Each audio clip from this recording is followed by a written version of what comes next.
Ayan, sa kapwa ko Pilipina nakatira sa countryside, sa mga village ay ganito ang nangyayari, ganito ang mga hitsura, napaka-boring, 'di ba? Kaya sanayan na lang, kung sanay ka sa Pilipinas ng gala-gala, 'yun, maboboard ka talaga. Pero pag sanay ka namang taong bahay ka, ay masanay ka talaga.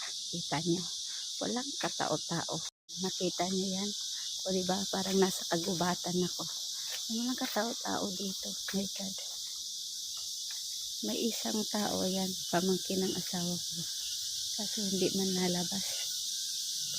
Ayun. O, diba? Yeah, kita nyo? O, parang nasa gubat ako ha. Pero 10 minutes away lang kami sa sentro. Kaya kahit magmotor lang ako pumunta doon, kaya lang.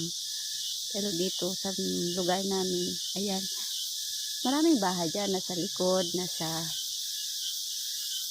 mga likod. Tumpok-tumpok kasi bahay dito by, ewan ko ba, village nga, diba, by compound din, kamag-anak. Dito sa aming mga kamag-anak lang din. Kaya ayan, sa mga hindi sanay mag-board,